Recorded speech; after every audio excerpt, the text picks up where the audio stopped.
Hey y'all, my name's Mare. Welcome to or welcome back to my channel. Long time no see. How you doing? It's probably been a year since I've actually posted to this channel. I'm back, baby, and I've actually read a whole lot and I can't wait to catch you guys up on all of that. You're probably not curious what I've been up to, or if you are, you're just curious in the best of the best from this year. So that is exactly what we are going to be doing today. I don't know why I said exactly like that, but it's exactly what we're going to be doing today. Talking about my favorite books of 2023. I have not had a great reading year. I haven't had a bad reading year. It's been very good, like just good. I read, I believe, 66 or 67 books, and a lot of them were 4-star reads. So I've got a lot of good quality content, but nothing has really been, oh my god, I love this book and this is my favorite book ever and here I want to shove it down everyone's throat kind of book. We're just gonna get into the content now. God, it's been forever since I've sat down and talked to a camera, and you can definitely tell. Let's bring it back to the beginning of the year, shall we? So in January, I did embark on a personal quest to read a very daunting series, and this was a series that had been on my TBR shelf for a very long time, and honestly, I'm not sad I pushed it off because I feel like I read it in the right space and the right time for me, and that is Missborne by Sanderson. For my collective favorites of 2023, honestly I felt pretty similarly about all 3 books in the first main trilogy, so not like a specific one really stands out to me. So this series sort of answers the question of what would you do in a world where the villain actually won? So the Lord Ruler is our enemy here, and he's not a great guy, but he rules over this entire world that they're in, and our main character Vin is kind of a chosen one trope, and she must join forces with another protagonist and kind of master her own magical abilities that she wasn't totally aware that she had until now, and defeat the Lord Ruler. So this was a super fun series. I love having a absolute girl boss for the main protagonist, and like I said, the actual content of this book is not the freshest on my mind, but I still carry the story with me because I think about it a lot and I'm like, wow, Missborne was really good. Could I tell you what happens? Probably not, but really enjoyed that series. Will definitely be reading more by Sanderson in the future. So I am really proud of myself for actually sticking to this goal of reading Sanderson in this year, and I read 3 of them, so great job, Mare. So the next book that I want to talk about is one that made me cry. There are only 2 books on this list that made me cry, and this is one of them, and that is The Wishing Game by Meg Shaffer. So The Wishing Game follows our protagonist Lucy, who grew up reading these novels that kind of remind me of the Magic Tree House. So think of this world's equivalent of that. It's something that kids read and eat up, their Percy Jackson, their Harry Potter, whatever you want to compare it to. The kids were obsessed with these books when they were younger. Later in life, she is presented with an opportunity to compete for the only copy of the last publication in the series by this author. Prior to this competition, the author had been very recluse, and for the competition, he actually only invited children who had previously come and visited his island.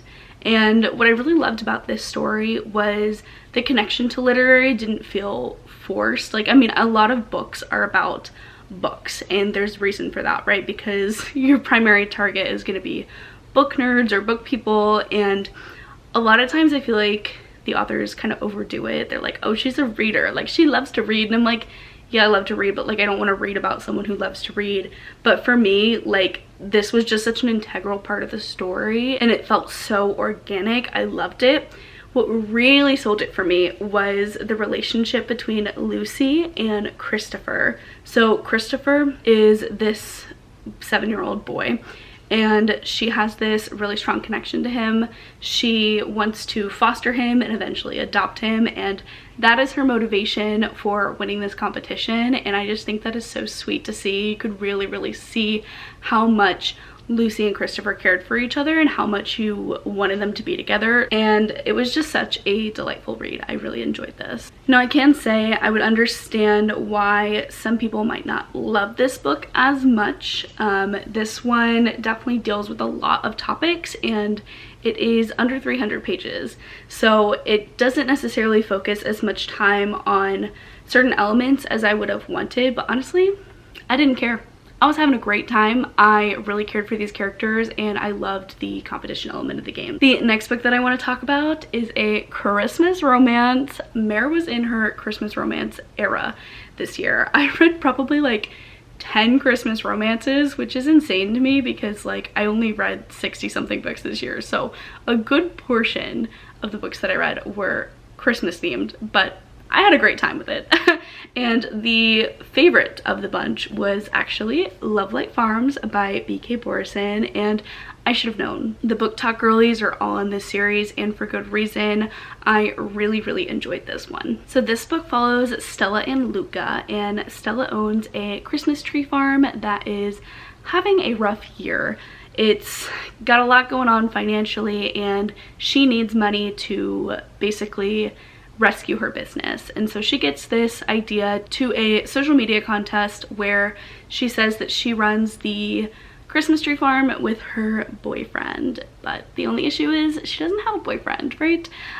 So she recruits her best friend Luca to help her pull off this mission and convince the social media influencer who is hosting this competition that they have a real connection to save their Christmas tree farm. This was just an absolute delight. Like, I really loved all the Christmassy scenes in this one, and I loved the friends to lovers dynamic in this. If you know me, like, I have never been a friends to lovers girly, so this was quite a shock. I really loved seeing how their friendship had developed from the past to the present, and knowing that those feelings were always kind of there, but they were too scared to act on them because they didn't want to lose each other's friendship. So you can really see how that friendship dynamic helps the two of them and gives them this beautiful foundation for a relationship to really just bloom, and this was a delight. I loved it. Now, the next book on this list was actually quite a shock to me, and that is because I really did not like the first book that I read by this author, but it was everywhere. On my YouTube, on my Goodreads, on my Instagram, like everyone was talking about this book, and I was like, I gotta read it. I have to know. And I'm so happy to say that I might actually now be an Ashley Poston fan, and that is because of the 7 Years Slip. I loved this one, and I think it also made me cry. I said there were only 2 books that made me cry, but like this one might have made me shed a tear a little bit, okay? So this one follows our main character, Clementine, and she recently inherited an apartment from her aunt, who has unfortunately passed away, and her aunt always told her when she was growing up that this is a magical apartment, but she never really believed her until she moves in, and suddenly when she opens her door one day, she's taken 7 years into the past, and she meets someone there. I freaking love this book. I freaking love this book because it wasn't even about the romance for me between these two characters. It was just about Clementine learning to love herself, to accept her grief. And one of my biggest complaints about the other book that I read by this author, The Dead Romantics, was it just felt like it focused too much on grief when it was pitched as this romance book. But this one, oh my god, it was just the perfect recipe. Handling those emotions and learning to love yourself as well as learn someone else. So loved this book. I loved it so much, and I think you should pick it up. Now we've made it to the what's going on with my hands here? Okay. Now we've made it to the final book on this list, and unfortunately this one does not come out until 2024, but it comes out in February, okay? So me talking about it now is not too early. Go add it to your TBRs if it was not already on it, and that is Fangirl Down by Tessa Bailey. I always enjoy a good Tessa Bailey novel. I was actually surprised to see when I checked on my Goodreads all the different Tessa Bailey books that I had read, I had not given a single one 5 stars. I enjoy Tessa Bailey. I give her lots of 4 stars, lots of 3 stars, but I had never given a 5 star to a Tessa Bailey book before this one. So like, y'all are not ready. y'all are not ready. It's gonna be so good. I can't wait for everyone to read it. And this one is another romance, of course, and it follows Josephine and Wells. Josephine owns a pro golf shop, and of course Wells is a professional golfer, and she is his #1 fan. And Wells is in a bit of a rut, professionally speaking. He's not doing well at his competitions. He's got a little bit of an anger issue, and he's ready to just quit. But Josephine will not quit on him. Fast forward a little bit, and it turns out that Josephine's pro golf shop is in dire need of repairs due to a hurricane, and Wells is in dire need of a passion for golf once again. So they strike up a deal for Josephine to be his caddy, and they have to go, you know, play golf together and navigate that while also navigating their feelings for each other. And this was just one that had me squealing, dying. I was kicking my feet. Like, I probably looked crazy when I was reading this book because I was sitting there screaming at it. I was so invested in this dynamic between our two characters, and I loved seeing them get together. Oh my god, it was so satisfying. Like, this is my favorite book of the year. Hands down, favorite book of the year, favorite Tessa Bailey book, one of my favorite romance books ever now. Like, I'm so ecstatic for you guys to read this one because it was amazing. It's just hard to build chemistry like that, especially when you read so much romance. It's really special when you read a book like this and you feel the connection between these characters and you want them to be together more than anything.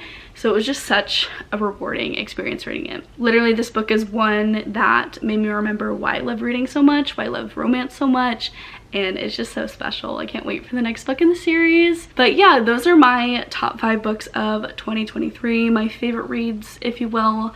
Please, please, please let me know what your favorite reads of the year were. I am dying to know. Were any of these your favorite books? Do we share any interest with that? Did you hate any of these books? Like, let me know everything. I want to know all your thoughts because I have missed you guys so much. Hopefully you guys miss me too. Say you did, please. Please. I'm just so excited to be back on booktube. I don't know what my schedule will look like, if I have a schedule. I'm just so excited to have that passion for reading again and have that passion for sharing it again. So if you have any videos that you want to see, please let me know. I do have a reading vlog that I am currently filming that I'm excited to share with you guys next, hopefully. Yeah, I love you guys so much. Thank you guys for watching this. If you got this far, don't forget to give it a like, subscribe if you haven't, and I'll see you guys in the next one. Bye!